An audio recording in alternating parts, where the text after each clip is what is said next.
E nós sabemos que ser líder, ser discipulador, ou servir em qualquer um dos ministérios dentro de uma igreja, é realmente um desafio muito grande. Aqui muita gente serve, pelo menos em algum ministério, é líder, discipulador, vai concordar que é desafiador, não é verdade? Sim. Com certeza. E nós fazemos isso realmente por amor a Deus, por amor às pessoas.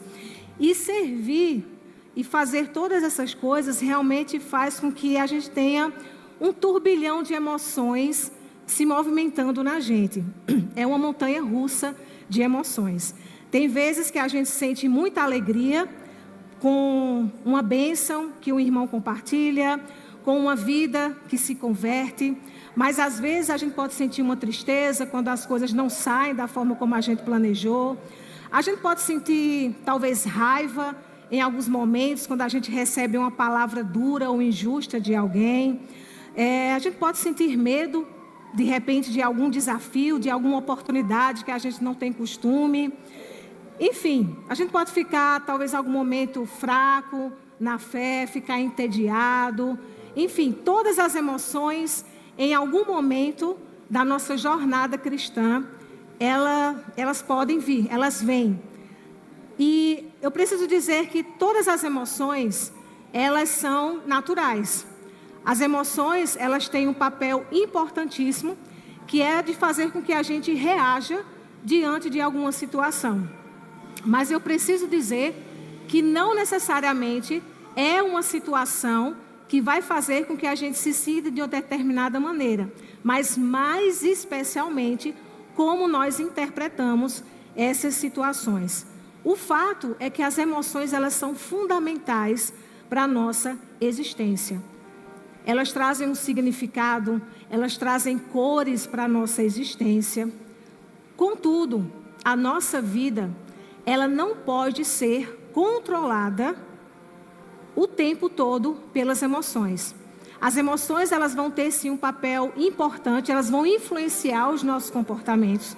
Eu tenho certeza que por estar aqui, da forma que eu estou aqui falando com os irmãos, as minhas emoções estão trabalhando. Vocês aí sentados podem estar sentindo algumas emoções específicas e no dia a dia nós vamos sentir e elas vão influenciar o nosso comportamento. Mas a nossa personalidade, todos os nossos comportamentos, os nossos resultados, as nossas conquistas ou falta de conquistas não podem ser dominados pelas nossas emoções. Como o fato que as emoções, especialmente as mais básicas, elas existem como uma reação ao que acontece, como interpretamos o que acontece. Isso não quer dizer que nós devamos deixar que as emoções, elas dominem. Até porque, muitas vezes, as emoções, elas podem nos direcionar para o pecado. Elas podem nos direcionar para fazer aquilo que é totalmente contra a vontade de Deus para as nossas vidas. Então, de fato, mesmo as emoções sendo naturais, elas não podem dominar as nossas vidas. Nós, tendo essa premissa, nós somos ensinados que devemos controlar as emoções. Seja na igreja ou em treinamentos, em algum lugar você já deve ter ouvido falar que precisamos controlar as nossas emoções e só sentir coisa boa. Todo mundo, a gente só quer sentir esperança, alegria, otimismo, só queremos sentir coisas boas. E que deveria ser assim. Mas eu queria aprofundar um pouco mais com vocês, porque essa é uma realidade que não existe.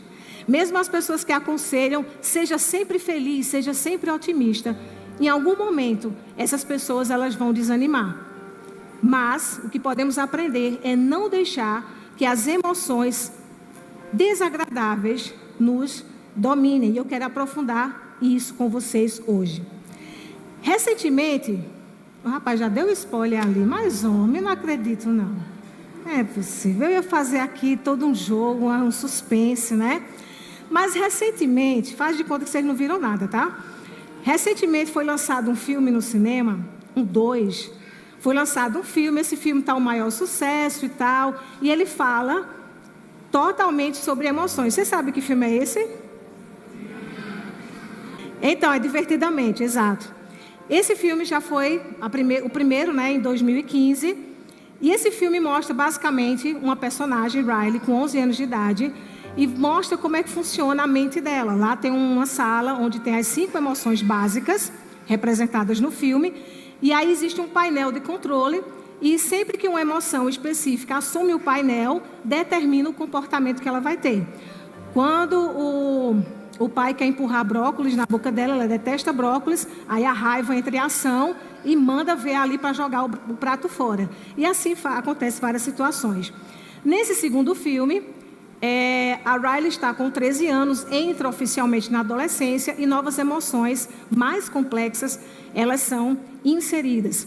E esse filme sempre me chamou muita atenção, desde o primeiro e esse segundo, porque eu me identifico muito com a personagem, a forma dela gerenciar a cabeça dela parece um pouco com a minha, então eu aprendi muito com a personagem, especialmente no primeiro filme. E aí eu queria falar nessa noite com vocês sobre emoções. E especificamente o tema da nossa mensagem é: entregue o controle das suas emoções a Deus. Se vocês saírem nessa noite aqui com essa consciência de que as minhas emoções pertencem a Deus, a gente está no caminho certo. E aí eu me questionei: Senhor, quem seria o personagem bíblico que poderia representar uma perfeita forma de lidar com pelo menos todas essas emoções que eu gostaria de apresentar nessa noite? Pensei rapidamente, veio a resposta: Jesus Cristo. Ninguém mais perfeito poderia nos dizer. Jesus, quando esteve aqui, ele passou por várias situações realmente muito difíceis. Qualquer um de nós, talvez a grande maioria, não suportaria, desistiria. E Jesus, ele é 100% Deus, mas Jesus também é 100% homem. Ele teve emoções, ele sentiu. E em várias passagens ao longo da sua jornada, a gente vai ver Jesus sentindo essas emoções diante das situações que estavam acontecendo. E em todas elas, Jesus, ele pôde lidar da forma mais perfeita possível. Então não existe outra pessoa na qual a gente poderia aprender como eu vou lidar com as minhas emoções. Se a sua pergunta é: o que é que eu faço com essas minhas emoções? Em Jesus nós podemos aprender. E a primeira, vamos falar por emoções, tá? Então nessa mensagem eu vou apresentar para vocês as 5 emoções básicas que foram apresentadas lá, né, no primeiro filme. Se vocês gostaram dessa mensagem, quem sabe tem a parte 2 para a gente concluir, porque não daria tempo de a gente falar sobre todas as emoções. Mas a primeira emoção que nós vamos falar vai ser sobre a alegria. A melhor delas, né? Olha, alegria, coisa linda, né? O que é alegria? A alegria é a emoção do otimismo, do vigor, da empolgação, da diversão, do bem-estar, da esperança, da gratidão. A alegria é essa emoção maravilhosa, gostosa, que todo mundo quer sentir o tempo todo. Se eu pudesse, eu vivia alegre o tempo todo. Vocês não? Com certeza, se pudéssemos, viveríamos somente alegres. E nós viveremos assim. Um dia nós viveremos dessa maneira, né? Onde nem o choro, nem a dor nunca mais existirão, quando o Senhor, realmente Jesus Cristo, ele vier governar aqui definitivamente. Então a alegria é essa emoção maravilhosa. E como é que a alegria ela vai aparecer ali em Jesus Cristo? Em Lucas 10, 21, nós vamos ver um episódio onde Jesus, ele se alegrou. Eu acredito que Jesus, ele se alegrou em vários momentos. Quando ele curava, quando ele fazia os seus milagres, quando as pessoas chegavam a ele, enfim. Eu acredito que ele sentia alegria, né? Quando as pessoas se entregavam, entendiam realmente o que era o reino de Deus, enfim. Mas aqui nessa passagem a gente vê claramente falando dessa alegria de Jesus. Lucas 10, 21, diz o seguinte: naquela mesma hora se alegrou Jesus no Espírito Santo e disse: graças te dou, ó Pai, Senhor do céu e da terra, que escondeste essas coisas aos sábios e inteligentes e a revelaste às criancinhas. Assim é, ó Pai, porque assim te aprouve. A gente vê nesse momento Jesus se alegrando por ver a vontade de Deus acontecendo em um determinado momento. Você não vê aqui Jesus, interessante, se alegrando com uma coisa humanamente extraordinária. Jesus está se alegrando com uma coisa simples. e ele expressa uma gratidão a Deus. Pessoas alegres são pessoas gratas. E aqui a gente já vai vendo um dos segredos de como nós podemos gerar, proporcionar mais alegria nas nossas vidas. É a gratidão. É ser grato pelas pequenas coisas, pelas pequenas grandes coisas que o Senhor faz diariamente nas nossas vidas, nos nossos familiares, nos nossos amigos, na nossa igreja. E uma coisa que eu observei é que a verdadeira alegria, quando eu estou falando de alegria, eu estou falando de verdadeira alegria. Não é uma alegria fake, não é uma alegria artificial, é uma alegria verdadeira. A verdadeira alegria, ela é espiritual. Toda verdadeira alegria, ela vem de Deus. Ela não vem dos homens, ela vem de Deus. Então a verdadeira alegria, ela é espiritual. Às vezes ela pode vir com uma questão humana, um emprego, o nascimento de um filho, uma casa nova que a gente compra, né? Pode ter questões humanas que a gente se alegra, mas mesmo essas questões, elas são divinas, porque são bênçãos de Deus na nossa vida. Mas ela sempre vai ser espiritual, porque é um resultado das bênçãos do Senhor. A alegria que é fake, a alegria que é artificial, ela não é divina. Ela vem apenas de prazeres estritamente carnais e humanos. E o grande problema dessa alegria artificial, em primeiro lugar, é que ela não é verdadeira. Vai ser uma alegria ali muito fajuta. E ela vai gerar, na pessoa que busca ela, criar dependência. Porque como ela é fraca, você vai sempre precisar de mais. E isso vai criar uma dependência.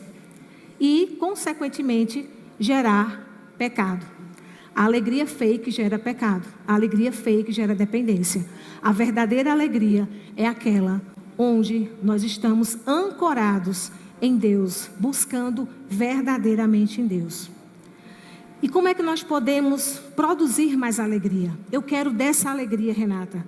Eu quero essa alegria que jorra, eu quero essa alegria divina, eu quero essa alegria que é tão falada na Bíblia. Em primeiro lugar, seja grato. Tenha um coração grato e menos reclamão. Se a gente for mais grato, isso vai gerar mais alegria em nossos corações. Outra coisa, esteja rodeado de amigos e de irmãos. Esteja com pessoas. O ser humano não foi feito para viver sozinho. Não foi. Eu lembro, alguns anos atrás, eu lendo um livro de alguma coisa lá, de psicologia. E aí estava lá o autor dizendo que era um preconceito dizer que pessoas sozinhas não podem ficar bem. Pessoas que não têm contato com ninguém. Pessoas assim, realmente isoladas, que essas pessoas podem ser felizes. Isso é um absurdo. Isso não é de Deus. Pessoas devem estar com outras pessoas. Eu me lembro que muitas vezes já aconteceu de eu estar desanimada em um dia de domingo, ou de quarta-feira, ou de quinta, que tem a célula, e de estar desanimada, e estar triste, e pensar assim, eu não vou para a igreja, não estou bem, não estou legal, e só vinha, tipo assim, pensava assim, se eu tivesse escalada, é o jeito, tem que ir, eu vou. Mas eu percebi que quando eu tinha que vir, ou eu não estava escalada, mas mesmo assim eu decidia vir, o meu humor mudava pelo fato de estar aqui.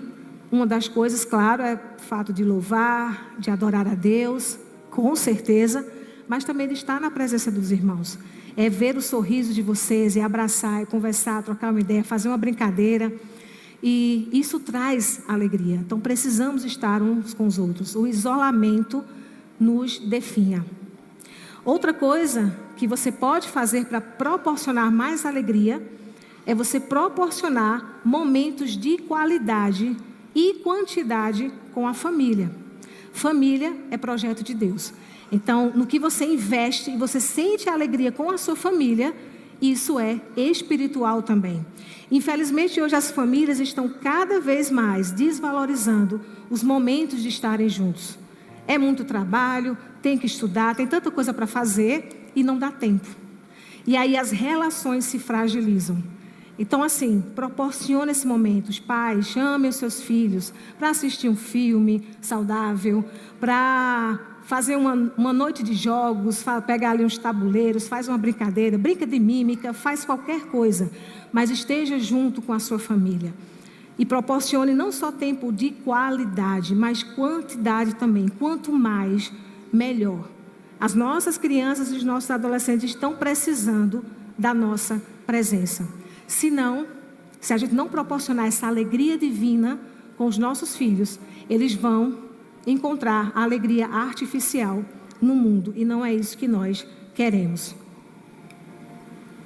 João, capítulo 15, versículo 11, diz o seguinte: tenho-lhes dito estas palavras para que a minha alegria esteja em vocês e a alegria de vocês seja completa. Jesus falou isso, não é? A minha alegria estará com vocês. Se a minha alegria estiver com vocês, a sua alegria, ela será completa. Então convidem Deus para estar junto com vocês, que Ele seja a sua maior companhia e a alegria será brotada do seu coração, independente das circunstâncias. Até porque a própria Bíblia fala, né, que a paz que vem de Deus, ela excede todo o conhecimento e todo o entendimento, porque às vezes as coisas estão bem ruins, mas a gente sente aquela paz, porque é Ele que está nos sustentando de todas as situações. Segunda emoção, falamos aqui da alegria bastante para produzirmos, mas a segunda emoção que eu quero falar com vocês é o nojo. O nojo, muito bem. A nojinho, como assim, Renata? Existe um nojo bíblico? Existe um nojo espiritual? Existe, e eu vou provar para vocês. Antes, deixa eu só explicar, contextualizar. O nojo físico é uma emoção que vai te defender contra as contaminações.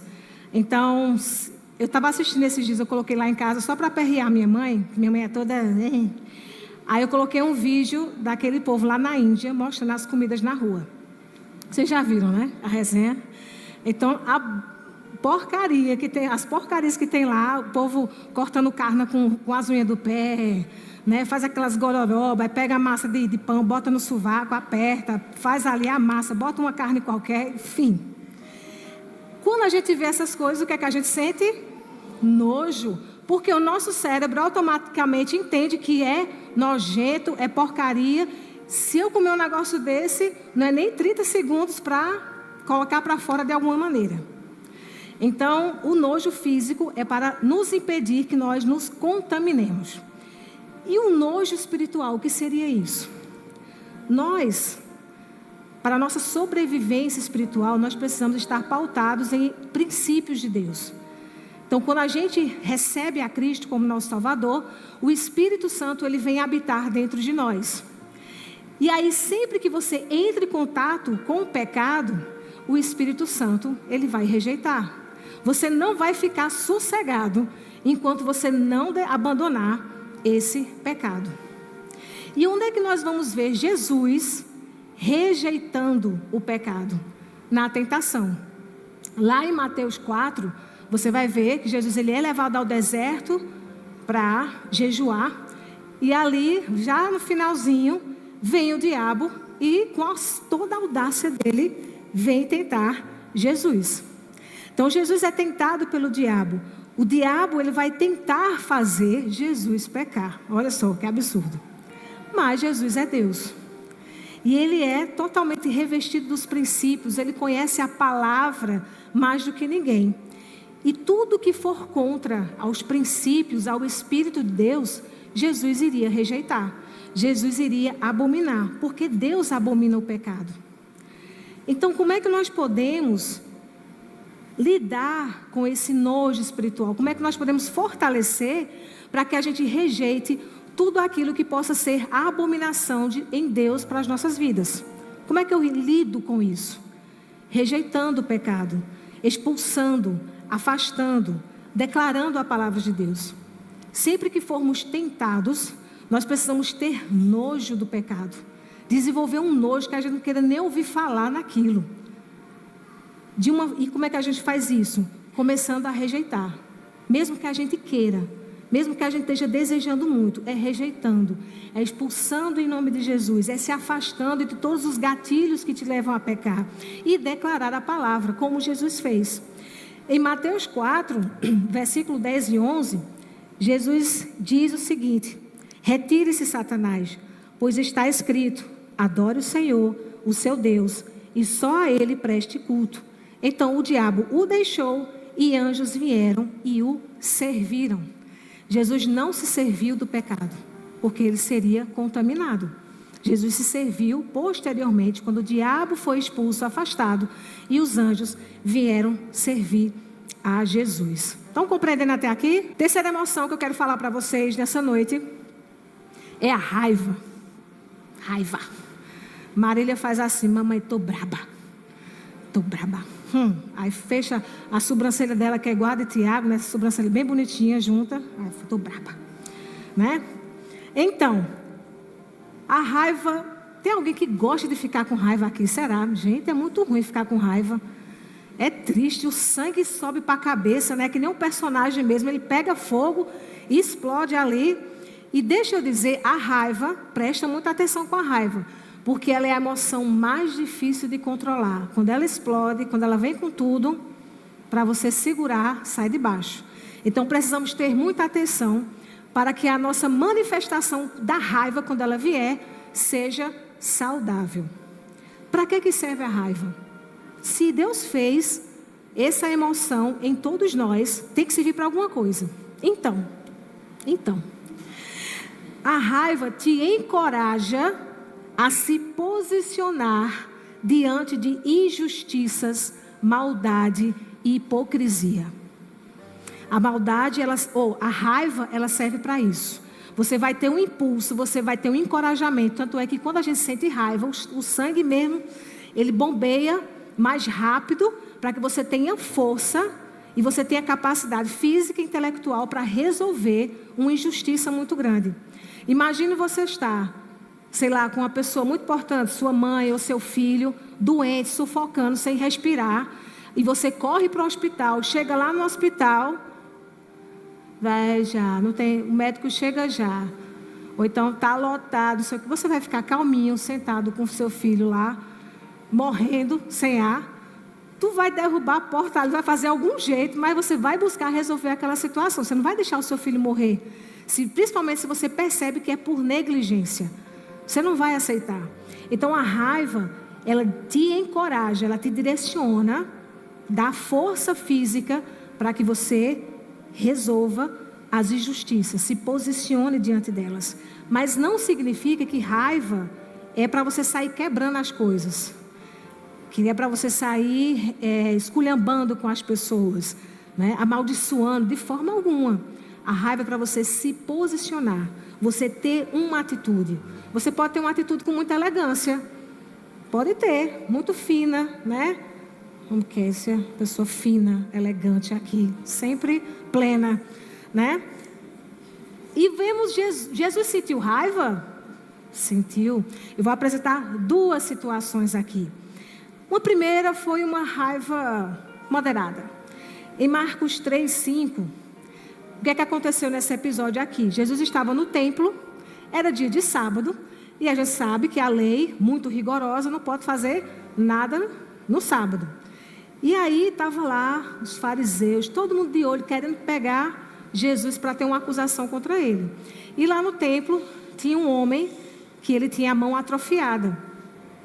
E aí Jesus se achegou a esse homem, aí os outros já ficaram assim de olho, querendo pegar Jesus.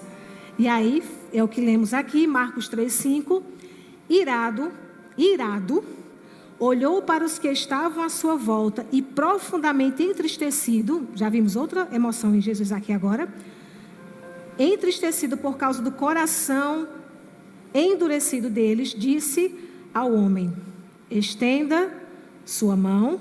Ele a estendeu e ela foi restaurada. Então aqui a raiva, Jesus estava irado, Jesus estava com raiva. E o que foi que Jesus fez? Curou o homem. Ele se posicionou.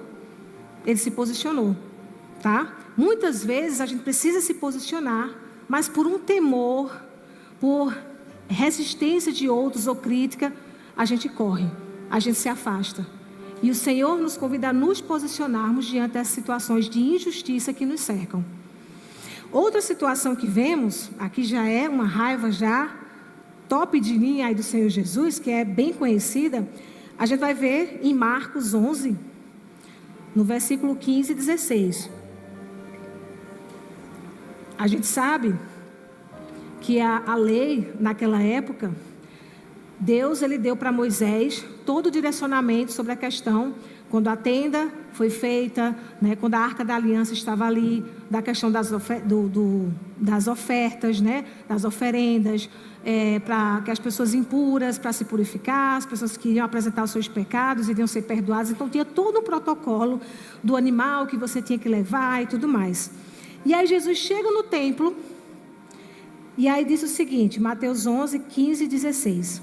Chegando a Jerusalém, Jesus entrou no templo e ali começou a expulsar os que estavam comprando e vendendo. Derrubou as mesas dos cambistas e as cadeiras dos que vendiam pombas e não permitia que ninguém carregasse mercadorias pelo templo. Imagina lá, Jesus, bora, solta sair, vai, né? Isso aqui é a casa do meu pai, isso aqui não é lugar de comércio não. Então, será que Jesus saiu derrubando essas mesas com licença, peraí, derrubando com muita calma? Não imagino, né? Jesus chegou mandando ver, aquilo era um absurdo que estava acontecendo. Mas como é que nós podemos usar então a raiva saudavelmente, para a gente não ter explosões, para a gente não sair batendo em todo mundo, quebrando a cara das pessoas? O que é que a gente faz? Usar a forma saudável é você defender o que é justo com amor. Defender o que é justo com amor. É você também fazendo a diferença.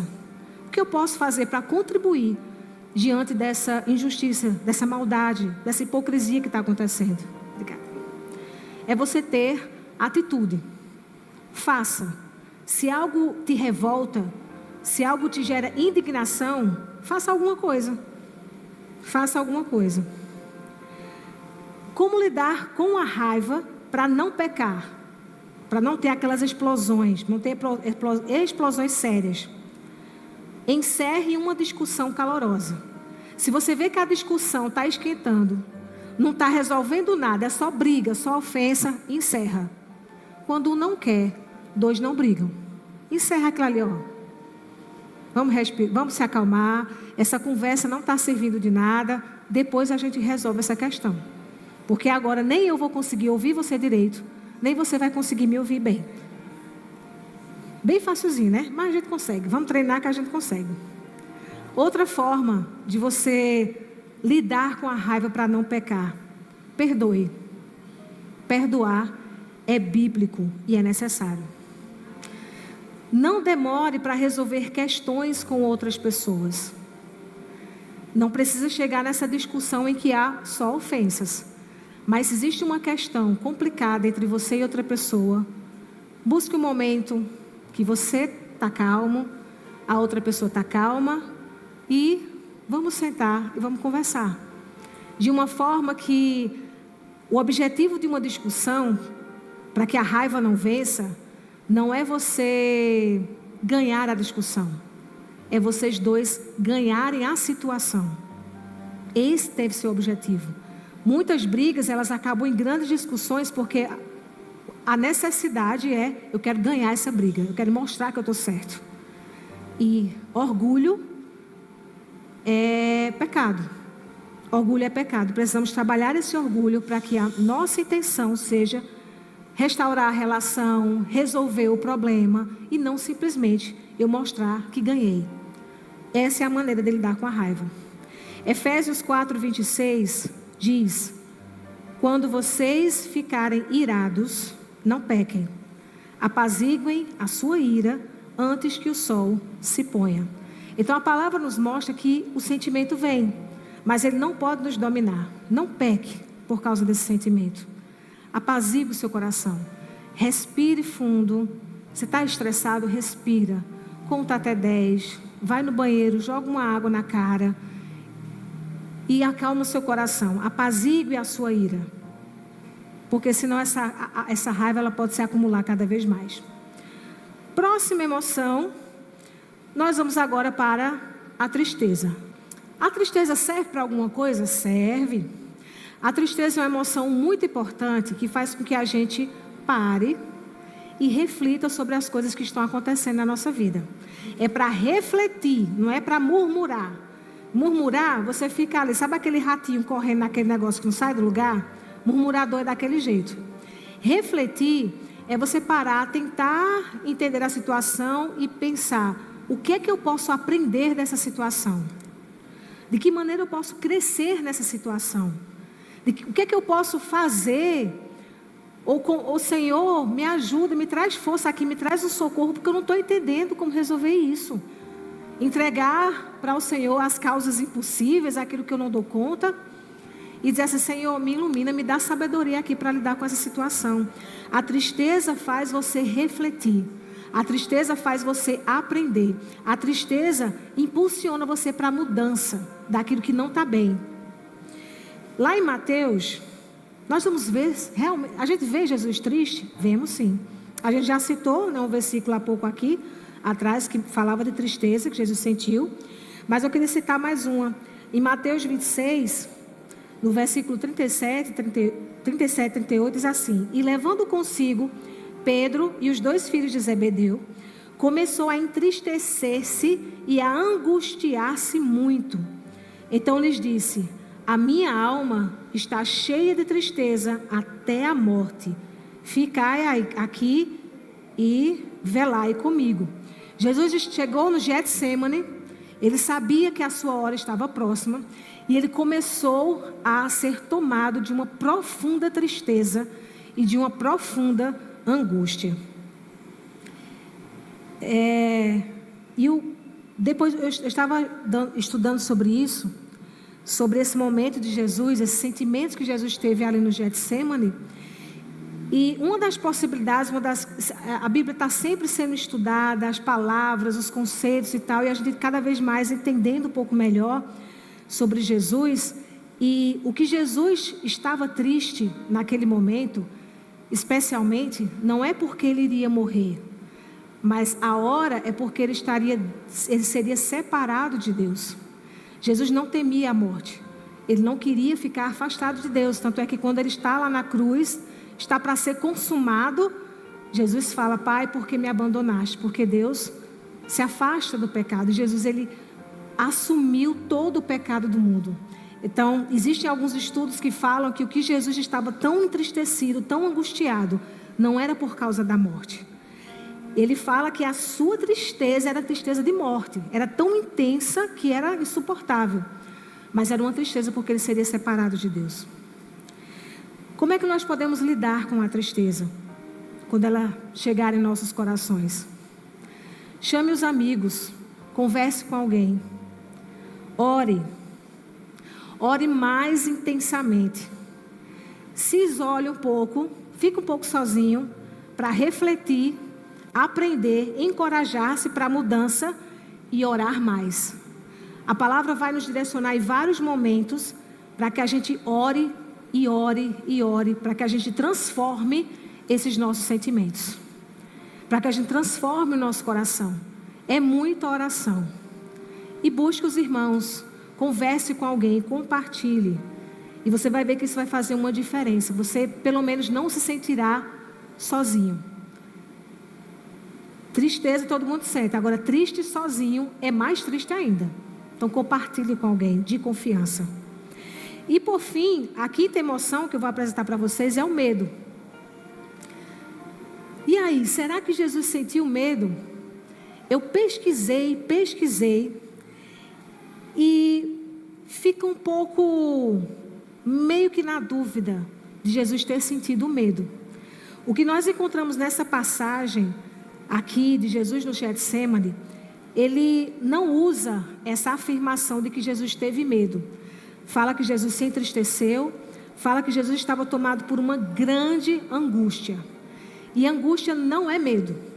Angústia é um peso muito grande de alguém que está passando por uma carga muito grande sobre si. E esse peso que Jesus sentia, essa angústia era tão grande que Lucas vai falar, eu vou ler aqui em Lucas 22, 42 a 44, Ele diz o seguinte: Pai, se queres, afasta de mim este cálice. Contudo, não seja feita a minha vontade, mas a tua. Apareceu-lhe um anjo do céu que o fortalecia. Estando angustiado, ele orou ainda mais intensamente, e o seu suor era como gotas de sangue que caíam no chão. Existe esse fenômeno médico, só Lucas fala sobre essa questão aqui específica das gotas de suor, gotas de sangue, que é chamado hematidose, que é suar sangue diante de uma grande perturbação e abatimento emocional de aflição ou medo. Então, o que Jesus sentiu, e esse sintoma que aparentou ser a hematidose, traz uma denotação que chega perto do medo. Mas eu acredito que, na verdade, o que Jesus realmente sentiu foi angústia. Foi uma angústia muito forte, esse peso. A angústia, ela traz um aperto muito grande aqui no peito. Um mal-estar, realmente, parece que tem um elefante em cima de você. E por que eu não acredito que Jesus teve medo e sim angústia? Porque nós vamos ver na Bíblia 365 vezes a palavra dizendo o quê? Não tenha medo. E será que Jesus iria se contradizer? Não fica muito claro. E por que eu acredito também que Jesus não teve medo? Porque o medo é a emoção que nos protege contra a morte. O medo faz com que você sobreviva. O medo faz com que você diga assim: eu não vou andar no carro a 200 km por hora, porque é morte na certa. Você evita o medo para você. E por que Jesus não teve medo? Porque Jesus é maior do que a morte. Ele é muito maior do que a morte. E ele sabia que ele iria vencer a morte. Estava certo isso. O que Jesus estava angustiado é porque Deus iria se afastar dele naquele momento que precisava ser consumado. Jesus está acima da morte. O que na verdade parece que o angustiou não foi a morte, mas estar separado de Deus por causa do pecado. Como é que nós podemos então lidar com o medo, já que nós somos humanos, 100% humanos? Como é que nós lidamos com o medo? Isolando para orar, né? A gente precisa se separar ali e orar intensamente, mas o orar vai te fortalecer. Como o anjo chegou ali para Jesus e fortaleceu Jesus naquele momento. Mas diz que o coração dele continuava angustiado. Mas mesmo assim, se fortaleça em Deus. Enfrente as situações, mesmo que você tenha medo.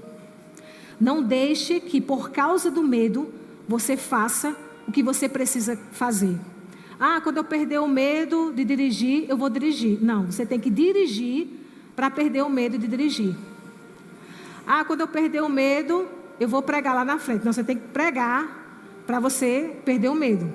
E por aí vai. É enfrentando as situações que a gente supera o medo. A gente precisa entender que a gente não pode fazer as coisas somente quando as emoções estiverem favoráveis. Nós precisamos fazer o que temos de fazer, porque nós temos um propósito no nosso coração. Porque é Deus que está nos sustentando, é Deus que está direcionando. E é Ele que vai nos fortalecer em todo o processo. Mesmo que eu esteja um pouco triste, muito triste, mesmo que eu esteja com raiva, angustiado, com medo, não importa a emoção que a gente esteja sentindo. Eu sei que é difícil, mas precisamos buscar em Deus, fortalecer nele. E Ele vai nos ajudar, com certeza, a enfrentar todos os nossos desafios, especialmente os desafios internos. Às vezes a questão, externamente, nem é tão complicada. Talvez algumas pessoas até conseguem resolver facilmente, não sentindo nada. E você se sente frustrado, você se sente mal. Está vendo, eu sou uma pessoa muito fraca. Fulano faz isso e eu não consigo fazer porque eu fico cheia de medo. Busque em Deus a força que você precisa para enfrentar qualquer situação. Que em nome de Jesus a sua vida não seja pautada pelo que o seu coração está dizendo, ou seja, as suas emoções estão dizendo, mas para o que o Espírito Santo de Deus está dizendo para você. Que se Ele te deu a batalha, se Ele te deu o objetivo, é Ele quem vai te fortalecer e te direcionar. Nesse momento a gente vai adorar o Senhor. A gente vai declarar que é mergulhando na presença dEle, né? Que a gente vivendo esse amor realmente é onde a nossa vida vai ter significado. E que nesse momento você possa fazer isso como uma oração também, para que você possa entregar verdadeiramente o seu coração. Entregar o controle das suas emoções para Jesus é se render-se diante dEle. Entregar tudo que nós temos, tudo que nós somos. Sejam as coisas boas, as coisas ruins, é entregar diante dEle, para que Ele realmente possa fortalecer e transformar as nossas vidas. Amém, igreja? Vamos ficar em pé para adorar o Senhor?